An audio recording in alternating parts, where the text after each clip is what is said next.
Welcome, everybody. I'm going to introduce Bruce now. His bio as an author and advocate, Bruce A. Jacobs takes apart racism and works for our shared interests against bigoted and authoritarian thought and action.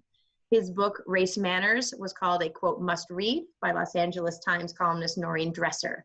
On his blog, Alias Bruce, he was among those who warned early of Donald Trump's explosive appeal to resentful white voters. He has spoken in communities nationwide, has appeared on NPR, C-SPAN, and elsewhere, and has published op-eds in Truth Out and other online publications. He is a widely published poet who has been anthologized by former U.S. Poet Laureate Billy Collins and others. He is also a working jazz drummer, which we were joking might be an oxymoron in this day and age. But he is a working jazz drummer in a trio, and he's a native of Rochester, New York, and now lives in Washington, D.C. So at this point, I will say it is a true pleasure to have you here, Bruce, and I will get out of the way and let you take it away. Terry, it's a real pleasure for me to be here. Thanks, everybody. It's great to see you. I'm tempted to like scroll, but then I'll get lost and it'll like get in the way. I see at least one face I recognize. Hi, Val. I don't know if you wanted me to call you out, but I see you. I love you too.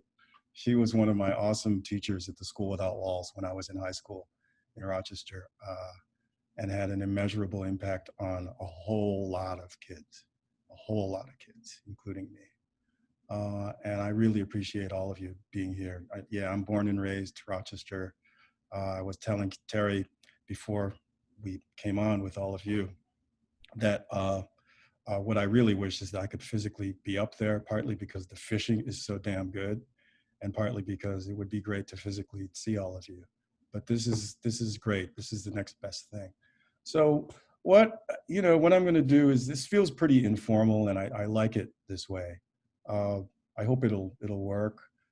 Is just talk pretty informally about the theme that this is really about, which is anti-racism and moving America toward democracy, and everything that's implicit in that phrase, including the suggestion, which I think is true, that it is not now a democracy in the true sense of the word, and really hasn't ever been, but it could be.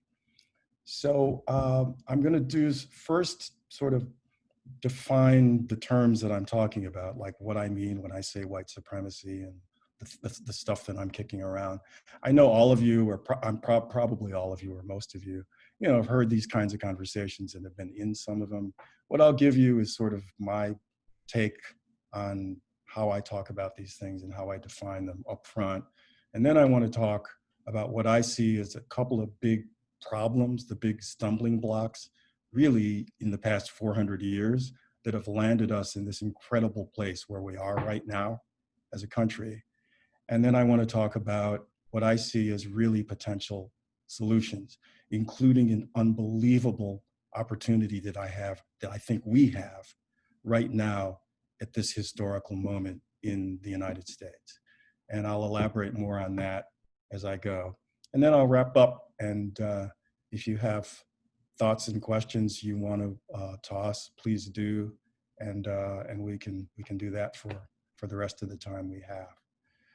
So when I say white supremacy, what I'm talking about, and I'm sure this will sound familiar to you, is the idea and the enforcement of the idea through practical institutions that what's defined as whiteness is superior to what's defined as blackness or brownness or being people of color. And that betterness, that superior quality of whiteness, is entitled to being treated better materially in the society, right? In the community that we call a society. And that exists both structurally, what I'd call structurally, in the ways that the institutions we set up, things like police, things like how you work and how you get paid for your work, things like where you live, things like healthcare and how you get taken care of physically. All of this stuff is part of the structural manifestation of white supremacy here in this country. And it's also paralleled by what I call cultural white supremacy, which is what it sounds like. It's It's how the ways we behave and the ideas we embrace become vehicles for and reinforcements of white supremacy.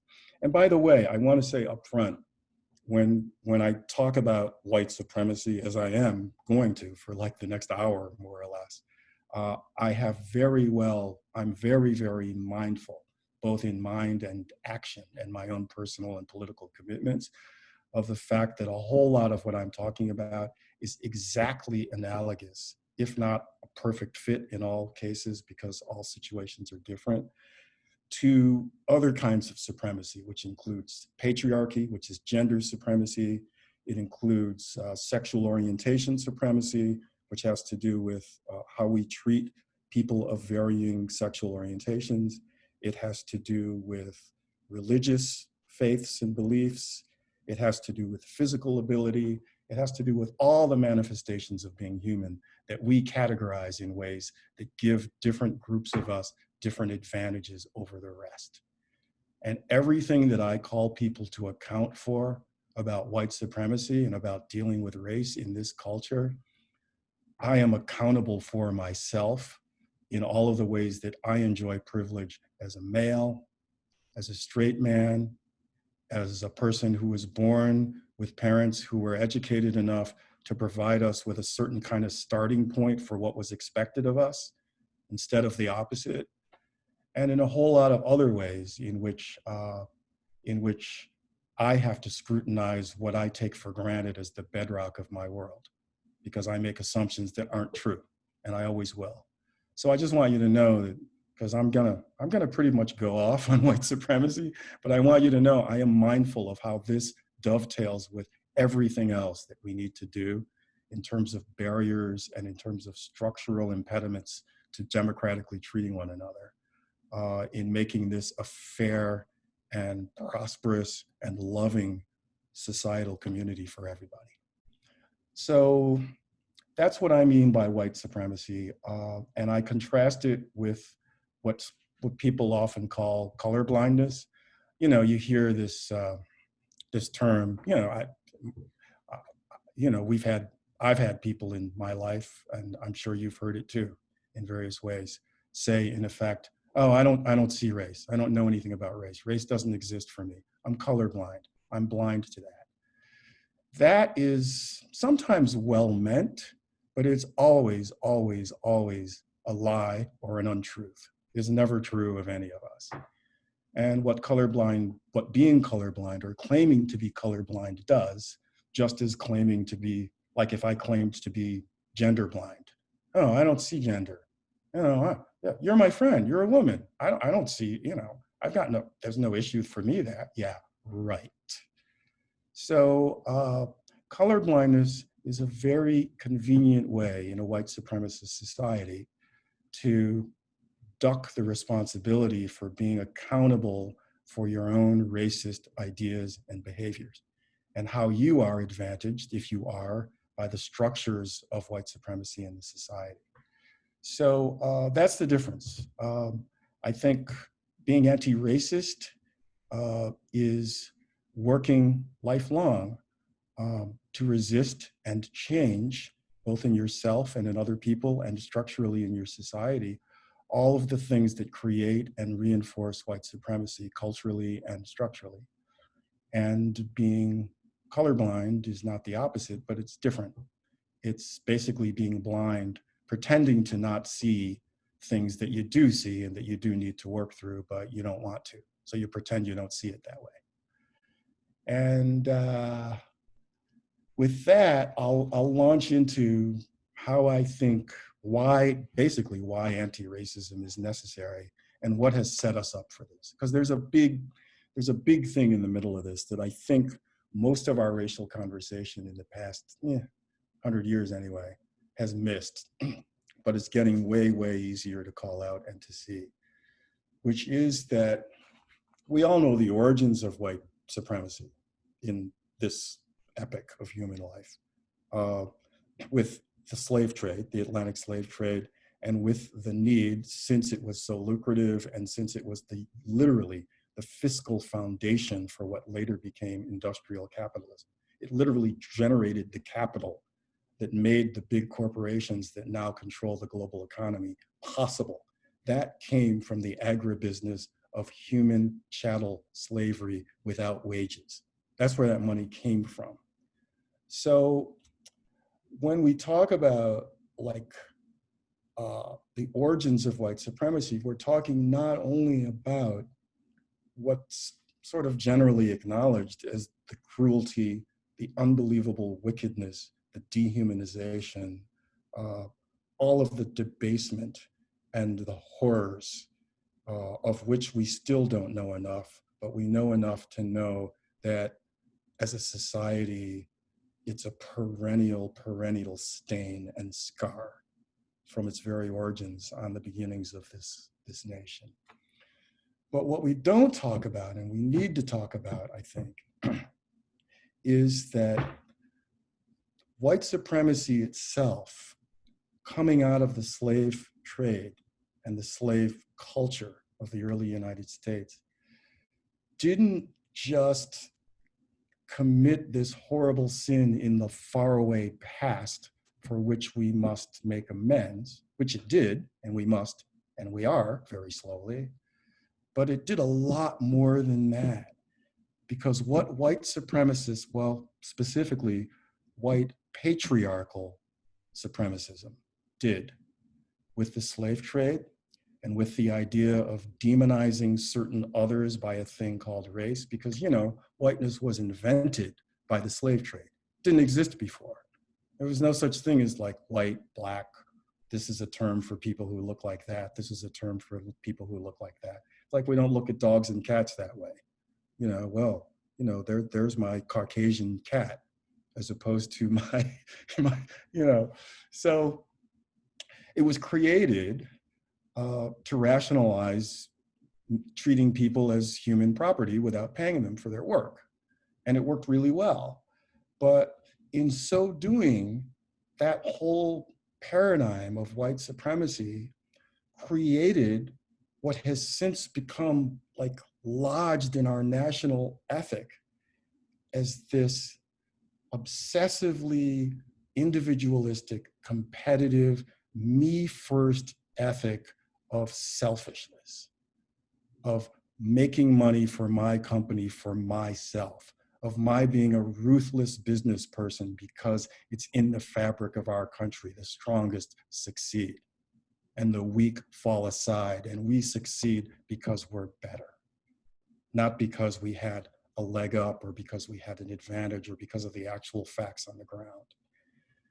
And so when we look at where we are now in the world, in the industrialized world, in which it is taken for granted in most of the industrialized world, most of Europe and other parts of the developed world, that in some way or fashion, for example, healthcare for everyone that's free or at a really, really low affordable cost is a right. And it's what a government does because it's what civilized people do. Any nation in Europe takes this as a political reality. Australia takes this with some caveats as at least a matter of debate, you know, that needs to be, and they're in the middle of a big, big firestorm about this right now. It's different than it is here, but it's pretty ugly. I have a friend who's Australian who's in Brisbane now. And, you know, I don't claim there's anything special about the ugliness of our own fights over here. But the flavor, not just the flavor, but the way that we act out this individualistic ethic of American capitalism, the ruthlessness of how business owners keep wages low, the ruthlessness with which our system of campaign finance, right, creates financial contribution to support one's campaign as a prerequisite to running for national office, the ruthlessness with which we screen out who gets to be instrumental politically in the culture according to what favor they can curry from the rich is astonishing. And we take it for granted that this is part of being, quote unquote, a first world country. It's not. A lot of you know how horrified the rest of the developed world is at what a barbaric advanced nation the United States is. We're alone in the world. And what has, as we all know, one of the things that pulled all of the covering off of this is this horrific pandemic that we're in the middle of, and how it is laid bare how utterly broken our healthcare system is. We don't even have a system. And how utterly bankrupt our national politics are when it comes to the obligation of top federal leadership to make the right decisions for the sake of the country, instead of for the sake of being reelected or for the sake of feeling powerful. And so we have in power right now a would-be autocrat who, if he is reelected, will act as an autocrat and already is, and will destroy a lot of what we already think of as democracy in our culture and in our country, for whom this opportunity was made possible by the very dynamic I'm talking about, the utter breakage of what you'd call the politics of democracy, whereby the public will determines what policy is. We don't have that. And we filtered it, and we went along with the filter as a nation, because the ethic from the beginning was, we deserve to be treated better because we are better. It's about the individual, and whatever power you can accrue and whatever you can push through with your fists, buddy, you're entitled to it. And on some level, we tolerate that as a cultural norm, and it's not. It's an abomination. So that's brought us to the point where we have an economy of utterly cutthroat monopoly capitalism that we pretty much put up with. It's really more like, I call it corporate monarchy, because it's really not competitive meritocratic capitalism anymore. It's really a plutocracy that buys policy for the sake of maintaining its own stature and consolidating its wealth and power.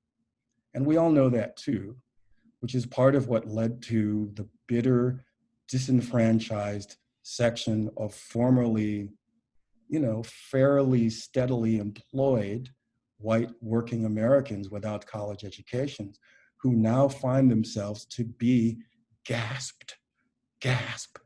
disenfranchised economically and politically from a government that won't carry out their interests, almost as if we are one of those people of color. That's where Donald Trump walked in, and that's the way he's walking his way through American politics right now, because this ethic, this broken, barbaric, me first, hyper-individualistic ethic dominates our politics, and is the foundation of how we exercise authority in the politics of our society. And that came from white supremacy. The original sin of that way of thinking was the rationalization, right? The emotional anesthetic of telling yourself, I'm better, I have to be better, because I need a good reason to do this to those people in order to get what I want on my plantation and in my region of the world, in building the enterprise that I'm building through slavery. White supremacy is part and parcel of the moral breakage of the United States of America from the beginning, from the very, very beginning. And I think it's really important that we put this right there at the top of our national conversation right now, not just because it matters in the past or the present, but because I think it's the foundation for this incredible moment that I think we are in right now as a nation, where we can change this country to make it much more of a democracy and much more of what we all want it to be, which is where I'm going to go next. The other thing I want to add before I do that is that the other element of this that's made all of this so much more insidious right now, the element of breakage, is that our information ecosystem has been broken. You all know this too. I see people nodding because, we all know this. And the ethic is the same. The me first ethic, the selfishness, the selfish ethic is the same. The white supremacist ethic is, of course, the same. But what's different is that algorithmic technology in particular, right, being able to basically use math to make machines, hyper sophisticated machines, do stuff to which people respond, has gotten so advanced and is now in the hands of people with so much money, like Mark Zuckerberg, CEO of Facebook, for example, that that algorithmically driven, that is artificially manufactured opinion, a completely lie-driven misinformation ecosystem, almost exclusively online on the big platforms like Facebook, Instagram, which is owned by Facebook, YouTube, to some extent TikTok, and others, including a bunch of kind of subterranean message boards that feed a lot of this stuff to the mainstream online universe, have really taken over the way that much of our population in the United States takes in information and processes it, that to a large degree, for about a third of the country right now, the meaning and the function and the power of truth-based journalism has ceased to exist. We're talking now about an electorate, particularly a core element of the Trump base, that exists 24/7. A lot of you probably know this, and you experience this. I mean, we all know each other, we all mingle, we all have friends, classmates, family members who are caught up in this stuff. And we see it. We see it ourselves when we go online, and we deal with it all the time. And we see its impact.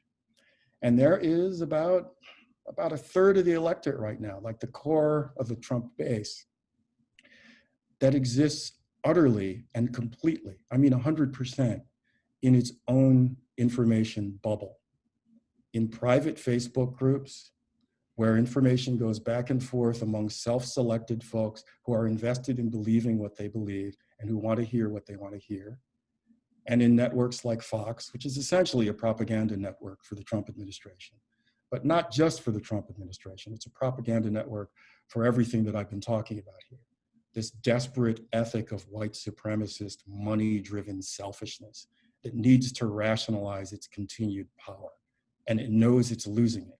It's losing every battle there is. It's losing the demographic battle. It's losing the mathematical battle. It's losing the economic battle because it's not sustainable as a public health catastrophe like this event that we're in right now demonstrates. And it's losing the genetic battle in terms of sort of growth of populations of people on the planet. So there's a lot of appeal to people who are clinging to the old world of white, patriarchal, supremacist, selfishness-driven thinking. Me first. It's an equal platform for everybody, and those people of color complaining are just too lazy to do what we did. There's so much investment in that and so much desperation in trying to hold off the reality of the changing world that people now find solace and comfort in these bubbles. And that's what literally, as you know, that's what made Donald Trump president of the United States, with help from the Russians and from algorithmic interference and other things. But he wouldn't have had a chance. And I guess the last thing I'll say about that before I move on is that what's so insidious about this is that the GOP as the party of record, the Republican Party as the party of record for this particular demographic, because it's their last hold on the old, outdated, barbaric ethic of selfishness that I've been talking about. And the corporations who fund them as the point of the spear of extremist, selfishness-driven economic politics understand that if they're going to be honest with the electorate, they have nothing to offer. They have nothing to offer the white, working, non-college educated electorate in America anymore, except rage, frustration, and pointing the finger at somebody else. Because on every other policy issue, communities of color and white, non-rich communities are virtually on the same page. If you look at the statistics and you look at the studies and the opinion polls, whether it's healthcare, whether it's higher wages, whether it's protection and wage security, whether it's retirement security, right? And the only thing that puts us on different pages enough for this agenda to continue to dominate the policy of our country is racism, white supremacist resentment. So I'm saying all this to kind of to set the stage for what I think are the solutions that we can move into in the coming months and years, up to November and beyond November of this year.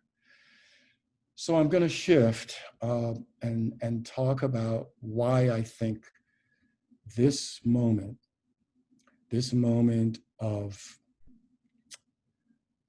what am I going to say? This moment of I think of witness and of facing up to the facts on the ground in our culture as a nation and in our economic and political structure as a nation.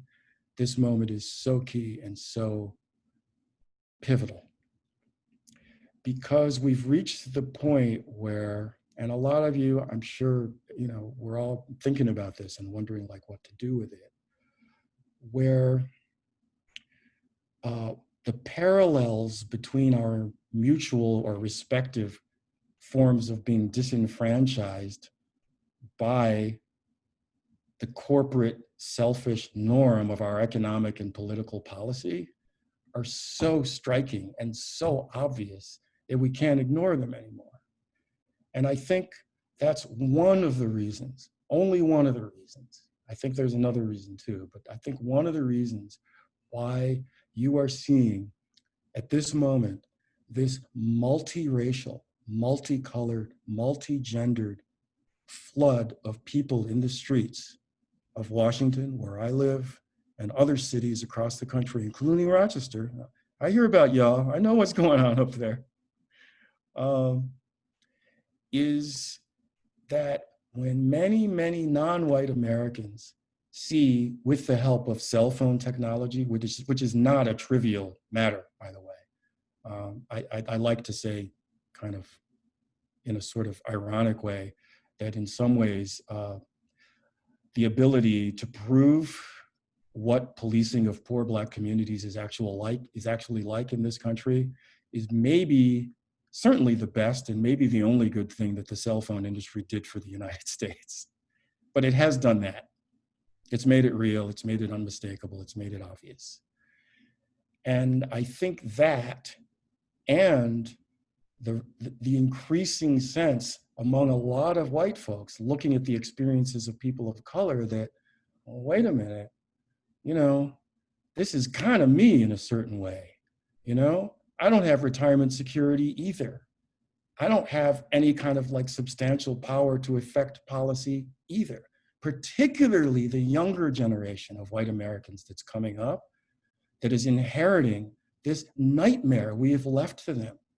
No education, no way to be able to afford an education that you want. No way to, let alone the act of actual human survival for climate change.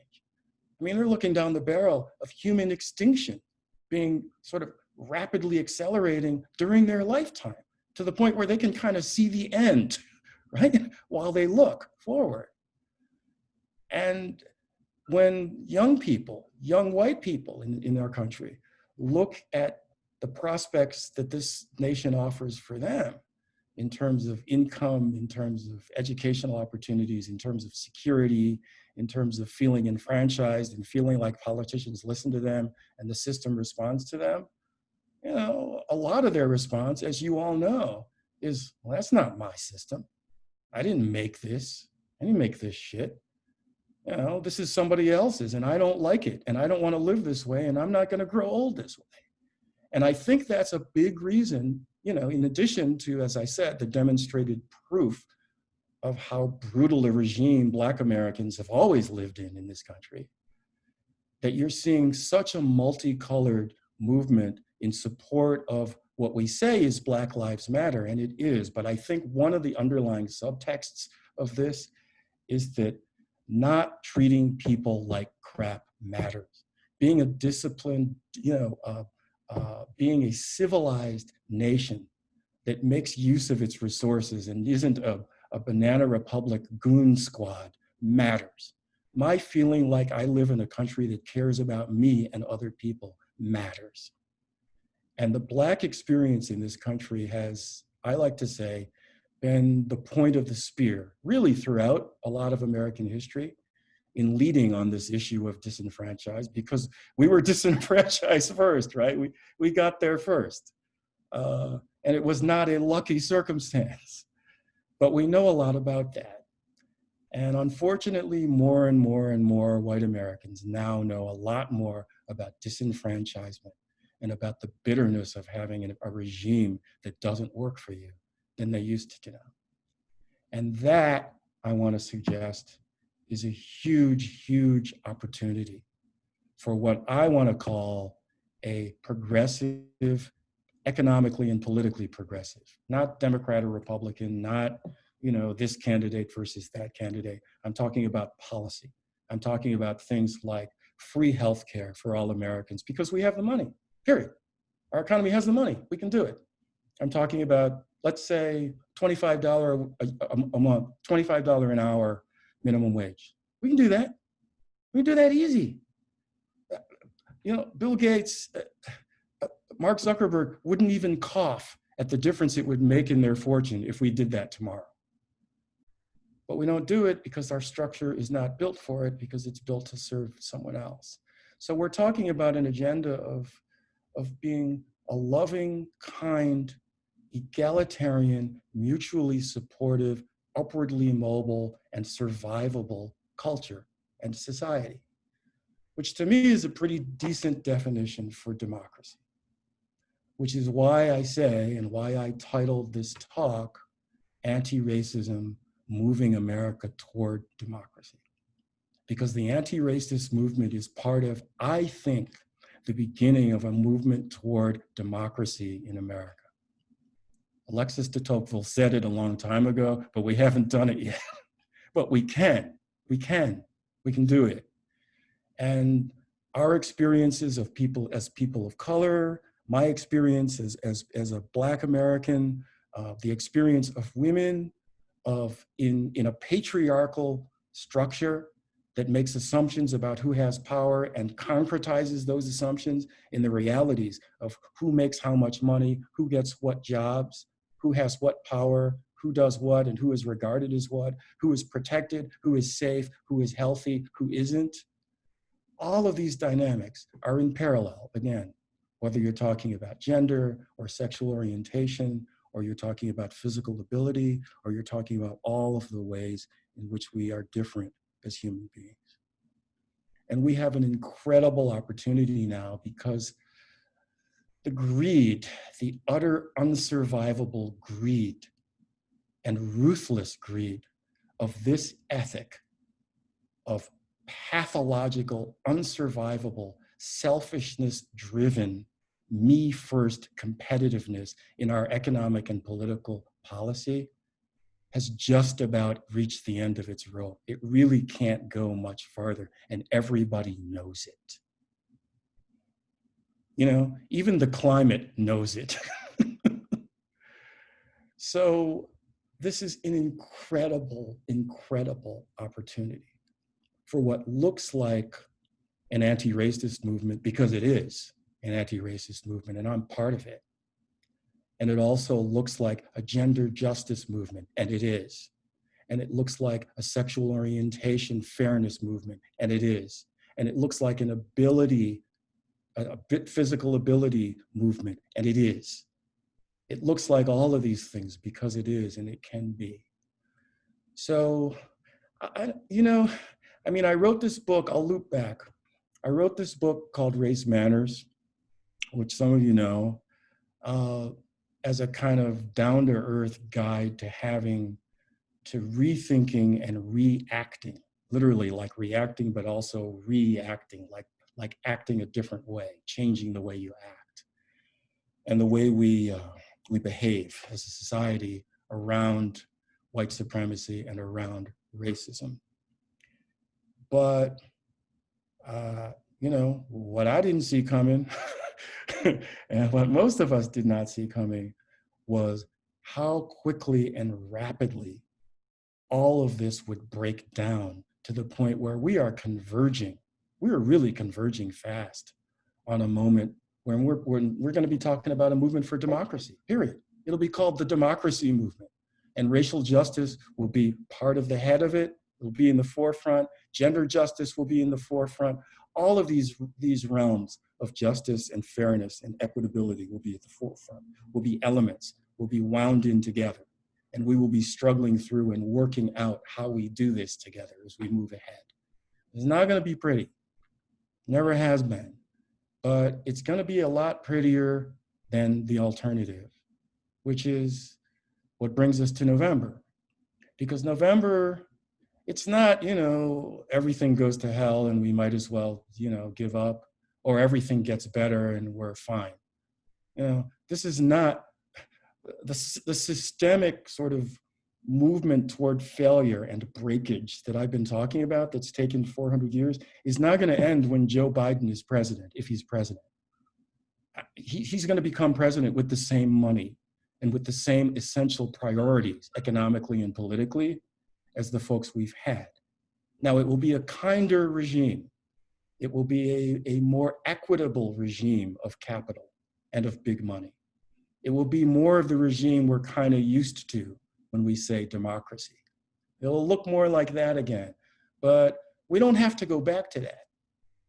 Now that we've seen how broken it is and what it's capable of and what it can become as a true autocracy, a no-holds-barred autocracy, where we've already seen, for example, how our president feels empowered to essentially commandeer a part of the United States, a part of the military force of the United States as a commercial for his own reelection. Sweeping people off the streets, you know, uniformed goons who aren't identified into unmarked vehicles, putting children and families in cages, and saying we must do it for the motherland or the fatherland. That's not the word, but that's the meaning. We've been here before, and we're on our way there now in November. So it's a critical, critical moment.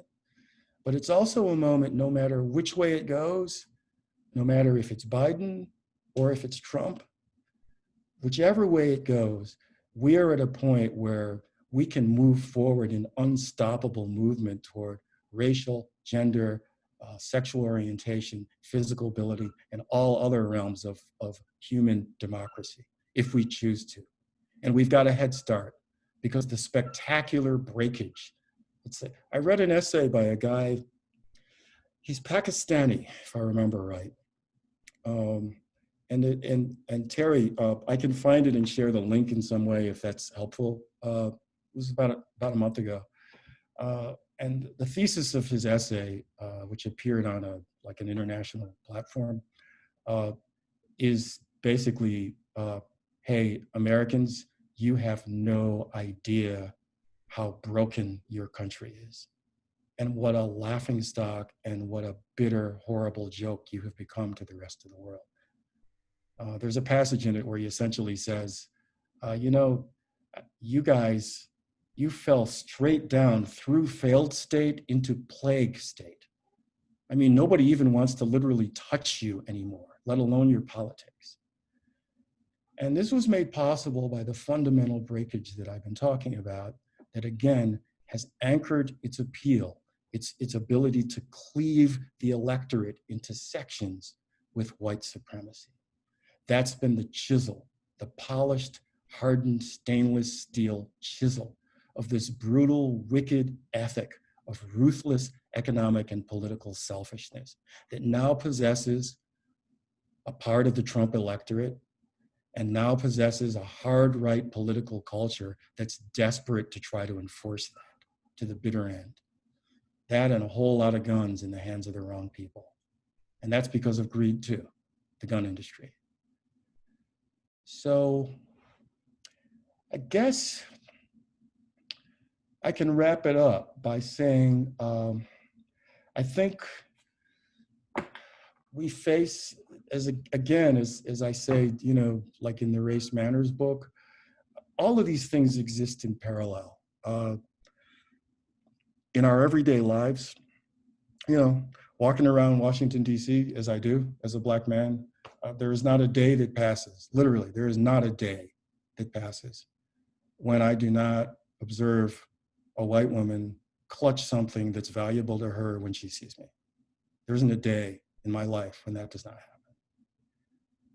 And you can talk about the same things. And I had some things happen to me in DC that weren't good. It wasn't a crime, basically a random street attack by some kids. And I'm still dealing with coming out the other side of that. Emotionally, physically, I'm fine. Emotionally, it takes time. And I've had a lot of conversations since that happened to me. And since I discovered how physically vulnerable I am, I've had a lot of conversations with female friends and women in my life about what it feels like to walk around in a sexist, patriarchal culture, feeling physically vulnerable all the time to people who will come after you that way. That veil was pierced pretty well for me. And I still only get to have that happen to me maybe once, okay? Because I'm a man, I'm not a woman. But it was enough to kind of open up a window and say, hey, buddy, hey, look in here. You want to know more about this whole realm of what we accept as real life in America. And I'm saying this to say that the interpersonal culture of how we embrace this together, which is why I wrote Race Manners, right? To make these conversations and these ways of thinking and these ways of behaving like survivable, and to pull them shy of being mortal sins, and instead make them a platform for some kind of action and change, personally and politically for all of us. That dovetails completely. The way we engage on that level dovetails completely with the rapidly intensifying political and economic work, some of it in the street, literally work we will do in the street in the years to come, of changing the society to make it more like the one we want to live in. So part of the journey for me, I wrote this Race Manners book, and since I've been doing more public things again, I've always been writing and doing this, trying to be one of the voices bringing things out that I think it matters for us to be hearing and listening to and talking about. But since the pandemic and since all of this stuff went to hell so quickly, because our nation was called upon to function and to self-rescue under emergency circumstances, and it failed, and it failed, it failed. And that taught us how broken we are. And it should scare all of us. I mean, I'm still scared moving forward. We're all wearing our masks, we're all at home a lot more than we want to be. Some of us have been sick.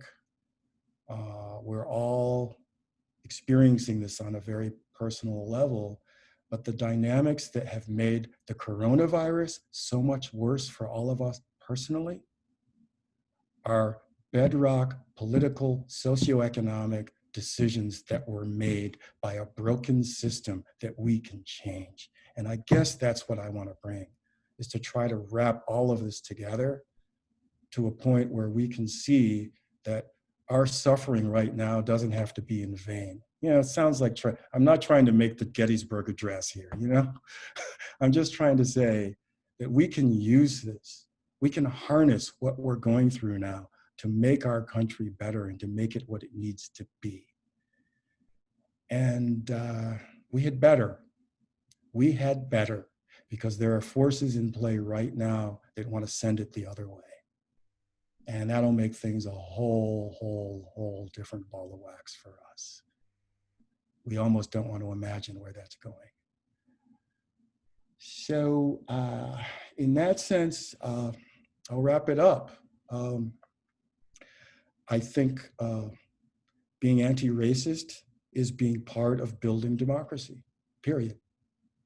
In all of the ways that being egalitarian in every respect is a way to build democracy, to build a democracy that we don't have, but we can have. And our suffering, our fall from grace as the richest nation in the world to the most ashamed and shameful and sick nation in the world right now can be our ammunition and our fuel and fire for calling up the arms and moving forward together to win this country back as a democracy for all of us. We can do this. We better do this. And I guess that's what I'm trying to say to myself as well as to you. Basically, you know, use it or lose it, right? We have the opportunity. So with that, I'm going to stop. And Terry, however you want to handle questions that people have, let's do that. And I'll listen. Great. There are, I've got 3 questions right now, and I'm going to start with the first one, and then we'll need to, because it sort of positions the question that, that the other 2 have, which is sort of how we're going to do this with our current government and all of that. But the first question is from David Pasick. He says, thank you for such a great talk. So Michelle Alexander mentioned Bacon's Rebellion in the new Jim Crow. Do you think that these most recent demonstrations are a sort of return to that now almost 400 years later? Short answer is, I don't know. I mean, I don't want to say I think so because I just don't know enough to have an opinion about whether that's true or not. I do think we're on the precipice of what could be that. You know, we're on the precipice of fascism, like outright fascism, and everything that it entails. We're on the precipice of something that could look a whole lot worse than Jim Crow ever looked. We're on the precipice of something that could look like a race-based, better armed version of Nazi Germany in this country. So it certainly could be, and that's one of the things that I think had better, you know, put red hot coals in our bellies to go out and do this work together, because it could. And all of this, you know, is dovetailed together. I mean, again, you know, the new Jim Crow, the profit-based exploitation of racism by building prisons and running them for profit is the exact perfect wedding of the 2 forces that I've been talking about. The wedding of the force that needed to use masses of people for profit without paying them or treating them adequately as citizens, which was slavery, and now it's imprisonment, still functions the same way, which is to find a way to rationalize itself. And in this case, it's, well, okay, we can't say they're inferior anymore because that's barbaric. We don't do that anymore. But we can say they deserve to be in jail for life because they're terrible people and they're dangerous. So yeah, let's say that. And I think we're there. We're there now. And in that respect, I would say, yeah, I mean, I think we're watching that play itself out. But in terms of like ranking it as to where it could go or where it could be, I think, honestly, I think a lot of that is in our hands right now. I really do.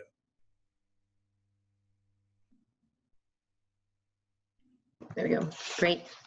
All right, we're going to shift to the U.S. government. So Bart has a question. How does the U.S. government become a dynamic, progressive agent of change, considering concentrated wealth, entrenched interests, paralysis in Washington, and our own division as citizens? Man, I did not pay you to ask that question. I swear I didn't pay you to ask that question, because I'm so glad you asked that question. It's another great question. I think the short answer is, and this surprises people because, you know, I've been doing this public work for a long time as a racial justice advocate, which I am and always will be. But when people ask me, and they have, if there's one thing, if there's one thing, just one sort of issue, one practical policy plank issue that would make the difference in eradicating systemic racism top to bottom in the United States, what would it be? And you know what I say? campaign finance reform. If you took all of the money out of politics and made the ability to run for office a strictly tax-supported campaign process, made it illegal to donate one dime of your own money, whether you're a citizen who makes 10K a year or you're a billionaire who makes 100 million a year. If you made it illegal for money to affect or have an impact on how much of a voice you have in the political process, America would look different within 5 years. 5 years at the outside. We would have free healthcare. We would have much higher wage levels, including a higher minimum wage. It wouldn't be night and day, but it would be a lot different really quickly. Because a lot of what looks like racial policy is really greed-based policy. I mean, a lot of what drives these debates, what drives the Trump electorate, for God's sake, is this fear of being overtaken by the dark other, the barbaric beast at the gate, the ex-slave, the bigger Thomas, right? It's like the demonic, shrouded, animalized, stereotyped, 400-year-old racist bugaboo that's always been the promotional film for white supremacy. It's the same movie. We've seen it a million times.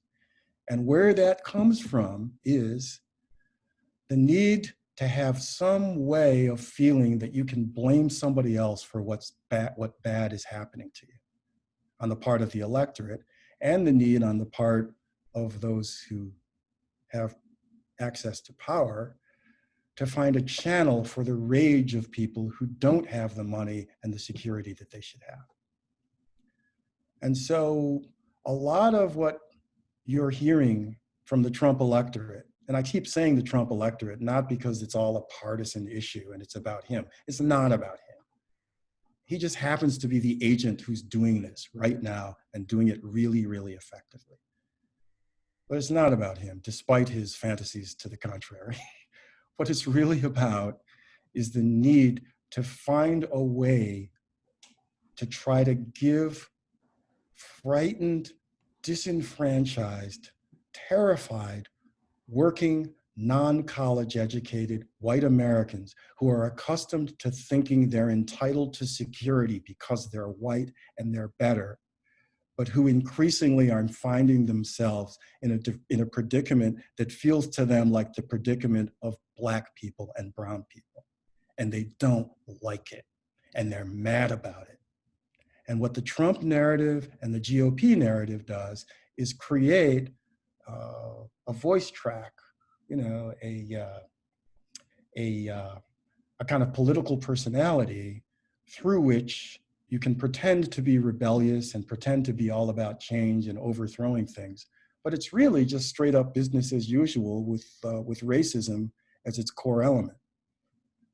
So if you took money out of politics, if the Donald Trumps and the Koch brothers of the world were not able to essentially buy policy, like the kinds of economic and political policies we have, and instead, a white guy, let's say, could be a white guy, could be a brown woman, could be a white one, could be anybody, but let's say a white person, under a federally paid for electoral system, is really, really articulate and really, really voices these things really well, and gets up on the panel, which is on public radio and public TV, and you get to have 5 people because everybody, let's say the cutoff point for popularity polls is 15%. If you're at 15%, you're in the debate. No money changes hands. It's not about money. It's all about you're getting on media saying, this is what I want to do. This is what I think we should have as a society. And people look, it's kind of the way we like to think of like things that have been fair. If you ever think of anything you've ever done in your life where you've had choices that felt fair, where somebody offered you, well, you can have one of these 4 things, and you could really freely choose, even if it was just candy, like whatever it was, it would look like that. except it would be on TV nationally. And one person would say, we need free healthcare. And they would lay out a perfectly well thought out, logical, economically sound plank for why everybody should have free healthcare. They'd win. They'd win.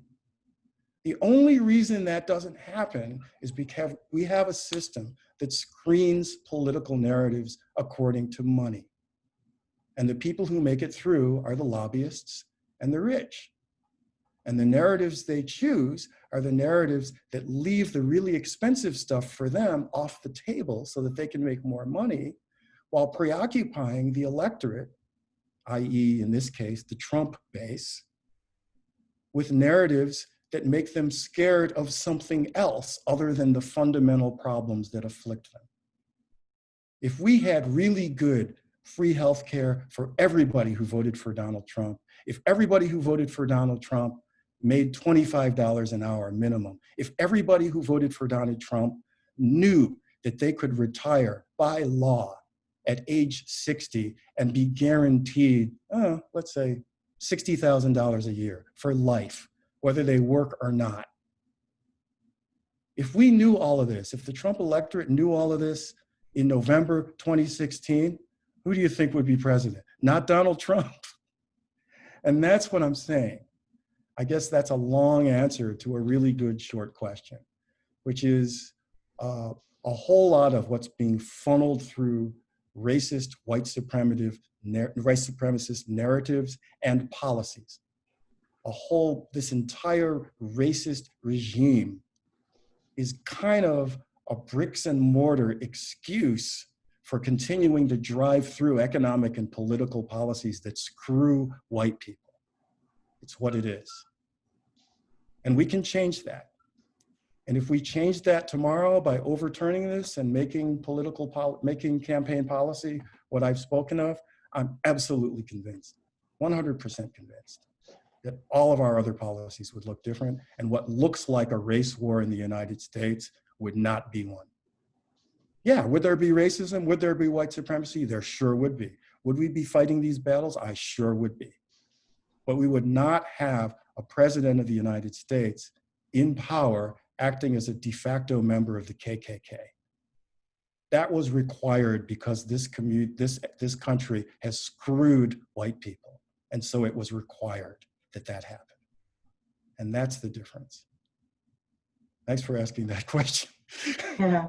Barb follows up saying that, the catch-22 that might be campaign finance reform is for candidates running or those trying to hold on to office, which will segue into Tracy's question, which is, so who do you think politically now can carry out this progressive ideology? Do you have a better feeling about some of the newer politicians coming in? And if so, who?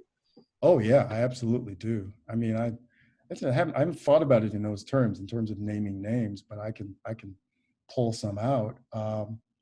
I think AOC, right? I think she's terrific. She's amazing. I haven't seen anything about her policies or her behavior in office that I don't like. I haven't seen anything about AOC that I don't like to date. I mean, especially given, the current situation. I mean, her options are pretty limited still by her being a sitting, member of the House of Representatives. But I think she won. I think she won precisely because that was her narrative. And see, this is part of what I think true progressive populists are proving, is that it's so broken now that even though all the chips are overwhelmingly, like stacked on one side in terms of who has the money to campaign, I mean, who's the incumbent who she defeated in New York had been in office for decades. He had a war chest. He had so much more money than she had that it was ridiculous.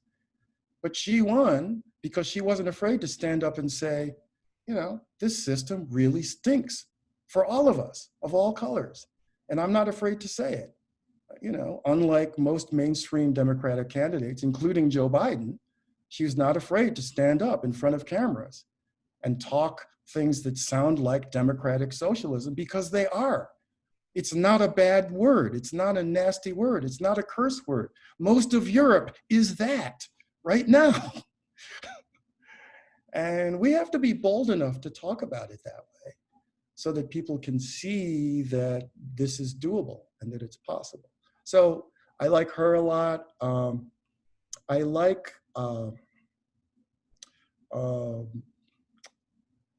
I liked Pete Buttigieg at the beginning more than I do now, because at the beginning he was talking, I thought, really intelligently and cogently about progressive policy. But then I don't know if he took bad advice or what happened, but he smoothed himself out into nothingness. And then when you do that in a field like this, you're lost. You just, you know, I mean, if you're gonna compete for non-offensiveness, you will lose. So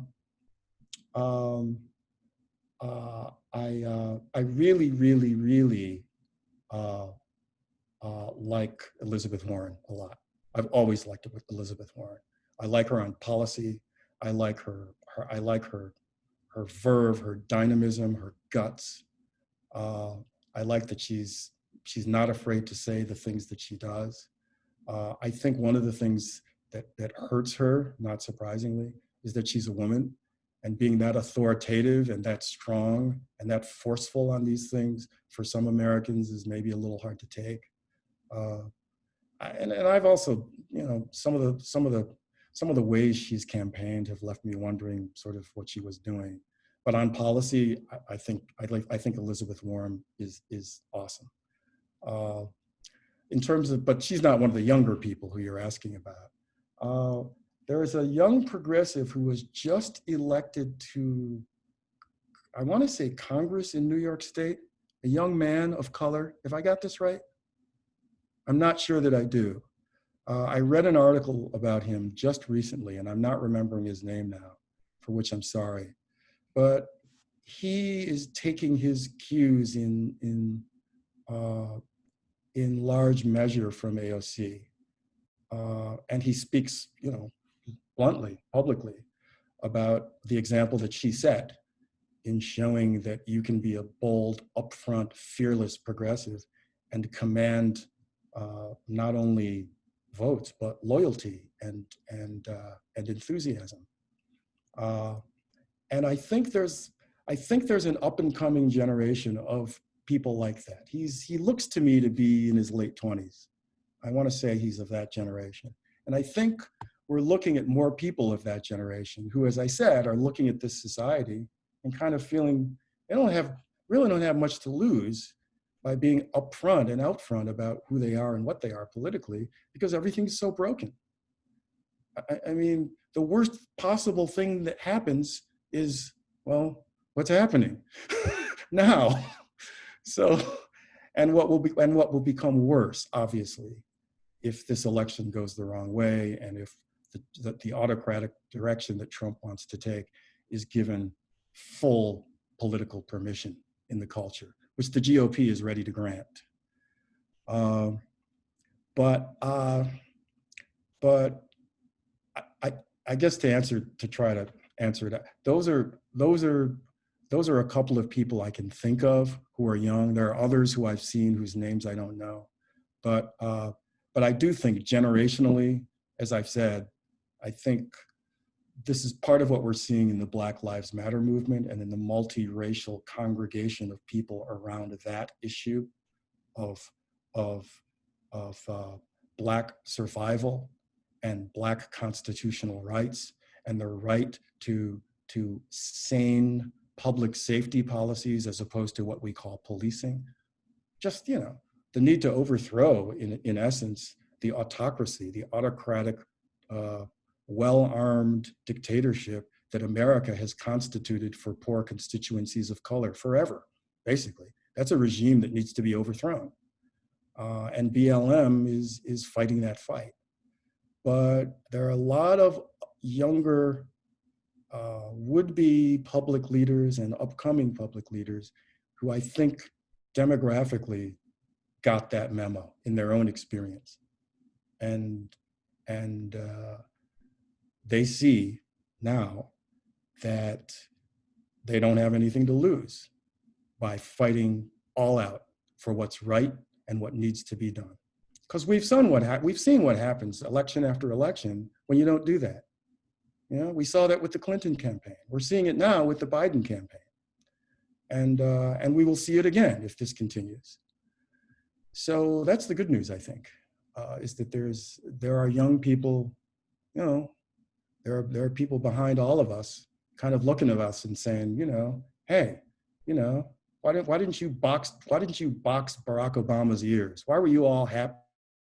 Solve everything? What's the matter with you? You know, they're not buying that. And that's a good thing. All right. I think many people put in the chat. I think the person you're speaking of is Jamal Bowman. Sorry. Yes.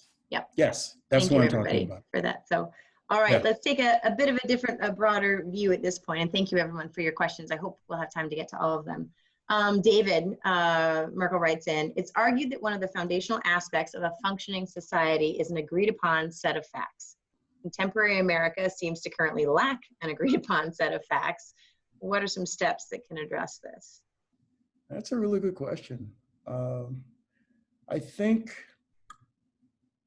the starting point is to get together around the boldly unmistakable facts on which we can agree. We can agree that wholesale murder, as if this is a 19th century autocratic state, of law-abiding citizens in Black communities and in all communities in America, is outrageous and cannot stand. I think we all agree that our healthcare policy is barbaric and cannot stand, and we cannot allow it. I think we all agree that our wage levels are barbaric. I think we all agree that our political system of campaign contributions is utterly broken. I think we all agree that, you know, playing footsie with fossil fuel companies and corporations in order to, you know, buy yourself another couple of zeros on your endowment while your grandchildren will have no place to live. I've never really gotten the thinking about that on the part of shareholders who are bankrolling this stuff.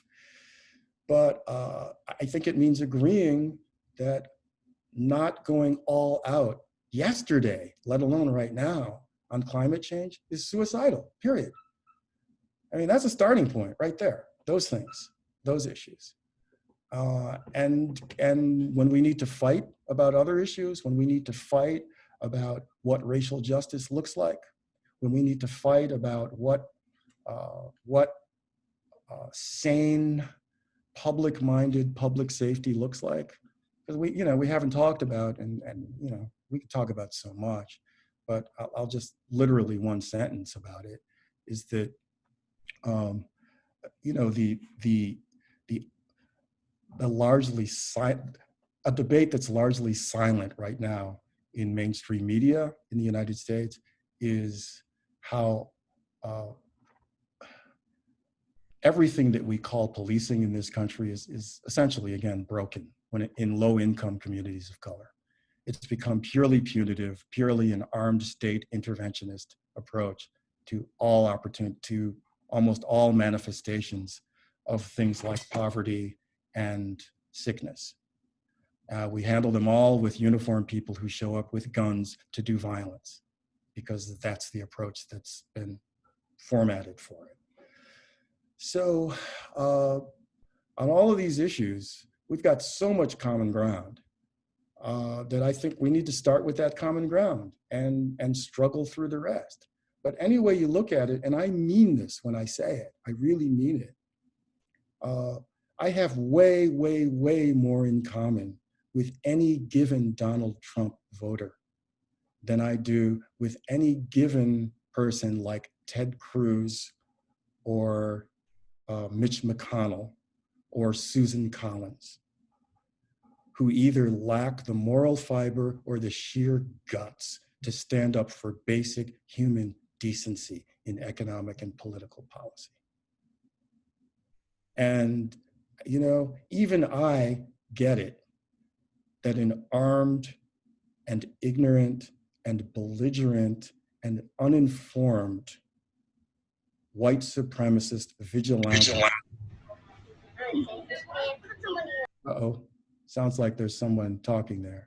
Even I get it, that that person in terms is more aware of the essential economic and political breakage of this country than I am. Now, the problem is that they've decided to make themselves my mortal enemy as their way of trying to solve it. They think they need to kill us, eradicate us from the planet, and hate us in order to get what they think they, as quote unquote, white people deserve. They're wrong. We will prove them wrong, and we will not stop until we have what we are moving toward.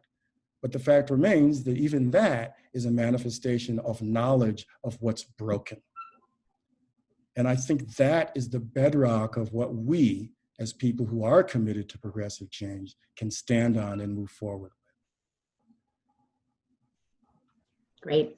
And so Catherine also had a question about sort of what is a call to action for us. And I feel like that's some of that what you addressed, but we may circle back around to that.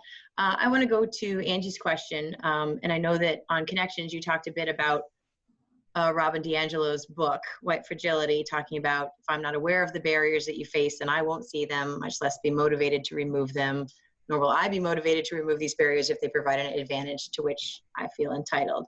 And Angie's question is, how do I, as a teacher of Black children, how do I successfully help my colleagues see the barriers that our children face and be motivated to remove them? How do I help them see that removing these barriers are equally beneficial to them as well to our students? Yeah, you know, it's a great question. And number one, I have to say, as a non-educator, I am fundamentally professionally unqualified to offer anything that sounds like advice. And I won't, in a pedagogical way, like try to do that. But I'll give you my heart, and I give you all of my support and all of my unity with you in saying that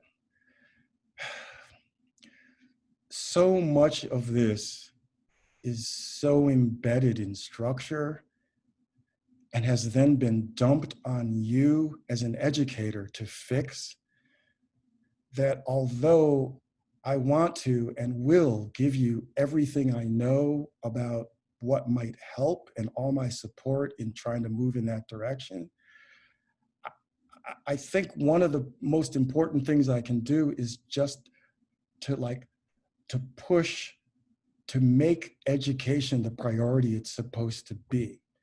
Because all of the symptoms of brokenness of the society have been just dumped into our schools and then left there. And we expect teachers who are among the most remaining humane people in our culture in devoting their careers and their lives to trying to do good in the world. I mean, you know, teachers, medical practitioners, people who do work in communities that are suffering for all the reasons we've talked about, and who are paid almost nothing for it, not nearly enough, and who don't have the organizational power to change structures the way they need to be changed, are just kind of left hanging out there. So one of the things I would say is,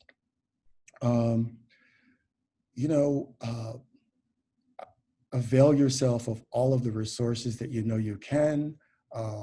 Try to, utilize volunteer work as much as is possible. One of the things I know a little bit about is the nonprofit sector and ways that we can harness not-for-profit money in ways that we have not yet. And that's part of a continuing conversation that I'm in. And the other thing I would say is, and I really mean this honestly, is complain and gripe to the rest of us constantly. Tell us, I will not put up with this as a teacher. This is not satisfactory. You are dumping your work on us because you won't do it in how you support our young people and their families and their upbringing. And I won't stand for it. Go on strike if you have to. I mean, in the short term, yes, it's bad for kids. It is bad for kids to not be able to go to school. But if school continues to sustain a model for educating that doesn't help kids, it is a good thing for kids in a strategic sense at certain points to break the system and to say, hold on a minute, we're not going to work for a while until this particular thing changes. And I'm not trying to tell you, please, you know, how to make that judgment and how to make those decisions. I guess I feel really frustrated as a citizen because I want to offer you more than I have. I want to offer you more knowledge than I have about how to pedagogically and how to structurally make schools work better. And the thing that I'm best at is going out and complaining and making noise to change where the resources go so that those things can start to happen. And I guess that's what I would say, is that in some way, make your mission as an educator and make the impassable barriers that you are forced to negotiate every day as an educator in this country, make that a clarion call for social justice as part of this movement that I'm talking about. Be a part of this movement out there with the plank that I am a disgruntled, enraged, frustrated teacher who can't teach the way I want to teach because our society is too broken and too greedy and too racist, and we have to change it. And put that front and center in the public dialogue for people to hear. Because it's not fair for you to suffer silently or quietly in this broken economic structure, this broken educational structure that we have with unsatisfactorily funded and supported and run and strengthened public schools, and the demonization of a lot of the kids in these schools who need to be educated and who are smart and who have ambition and dreams and potential like all of the rest of us. It's not fair for you to have to suffer that in silence because the rest of us aren't talking about it enough. It's my job to take it out there and talk about it a lot. But I think you have every right to be out in public screaming about it and to literally make society pay the price for ignoring it. Make it impossible to politely ignore the complaints and the demands that you have for what needs to be done with education.